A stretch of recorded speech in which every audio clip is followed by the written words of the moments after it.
Praise the Lord. போன பதிவிலே மகா உபத்திரவ காலத்தை குறித்தும் அந்த உபத்திரவ காலத்தில் இயேசு கிறிஸ்துவை சொந்த ரட்சகராக ஏற்றுக்கொள்ளாத அனைவரும் நியாயம் தீர்க்கப்படுவார்கள் என்பதை குறித்தும் பார்த்தோம். இன்று ஆண்டவராகிய இயேசு கிறிஸ்து அந்த மகா உபத்திரவத்தையும் பூமியின் மேல் வரும் நியாய தீர்ப்பை குறித்தும் என்ன சொல்லியிருக்கிறார் என்பதை பார்ப்போம். மத்தேயு 24வது அதிகாரத்தில் ஆண்டவராகிய இயேசு கிறிஸ்து அவருடைய வருகை குறித்தும் அவருடைய வருகைக்கு முன்னதாக என்னெல்லாம் நடக்கும் என்பதை குறித்தும் சொல்லியிருக்கிறார். மத்தேயு 24வது அதிகாரம் 37, 38, 39 வசனங்களில் நோவா காலத்தில் எப்படி நடந்ததோ அப்படியே மனுஷகுமாரன் வருங்காலத்திலும் நடக்கும் என்று சொல்லியிருக்கிறார். சரி, நோவா காலத்தில் என்ன நடந்தது என்பதை பார்ப்போம். அன்றைக்கு பாவம் பெருகி இருந்தது, இன்றைக்கும் பாவம் பெருகி இருக்கிறது. அன்று பூமிக்கு நியாய தீர்ப்பு வருவதற்கு முன்பதாக நோவா குடும்பம் காப்பாற்றப்பட்டது. இயேசு கிறிஸ்துவின் வருகைக்கு முன்னதாக, அதாவது நியாய தீர்ப்புக்கு முன்பதாக, யூதர்களின் 12 கோத்திரத்திலும் 1,44,000 பேர், கோத்திரத்துக்கு 12,000 பேர் என அவர்கள் பாதுகாக்கப்பட வேண்டும். அன்று ஜல பிரளயத்தில் நோவா குடும்பத்தை தவிர அனைவரும் அழிந்து போனார்கள். இங்கே பாதுகாக்கப்பட்ட 1,44,000 பேரை தவிர மற்ற எல்லாருமே அழிக்கப்படுவார்கள். அன்று ஜலப்பிரளயம் வந்து வாரிக்கொண்டு போகும் வரைக்கும் அவர்கள் உணர்வில்லாது இருந்தார்கள்.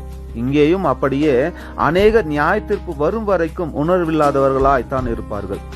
அன்று ஜலப்பிரளயத்தினால் பூமி சுத்திகரிக்கப்பட்டது, இங்கே அக்கினியினால் பூமி சுத்திகரிக்கப்படும். அங்கே புதிய பூமியிலே நோவா குடும்பம் பலுகி பெருகினார்கள். இங்கே இந்த 1,44,000 இஸ்ரவேலர்கள் பலுகி பெருக வேண்டும். அதுதான் 1000 வருடம் அரசாட்சி. அதில் இயேசு கிறிஸ்து ராஜாதி ராஜாவாக இருந்து ஆளுகை செய்வார். பாருங்க, ஆண்டவர் சொன்னது போல நோவா காலத்துல எப்படி நடந்ததோ அப்படியே நடக்கும் இல்லையா?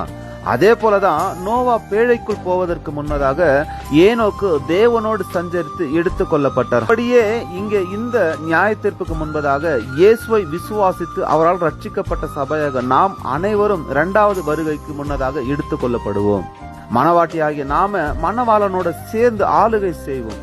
அவரோடு கூட நாமும், அதாவது இந்த நியாய தீர்ப்புக்கு முன்னதாக எடுத்துக்கொள்ளப்பட்ட நாமும் இயேசு கிறிஸ்துவோடு கூட ஆளுகை செய்வோம். 2 தீமோத்தேயு 2வது அதிகாரம் 12வது வசனம் சொல்லுகிறது, அவரோடு கூட பாடுகளை சகித்தோமானால் அவரோடு கூட ஆளுகையும் செய்வோம் என்று.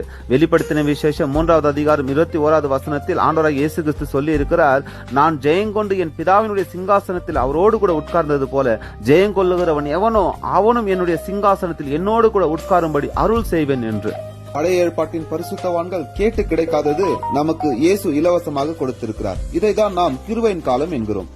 மணவாளன் எங்கேயோ மணவாட்டியும் என்றென்றும் அவரோடு கூட தாங்க. மணவாட்டி சபையாகிய நமக்கு தேவன் கொடுத்திருக்கிற விசேஷித்த கிருபையை நினைத்து தேவனை என்றென்றும் துதிப்போமாக. ஆமென்.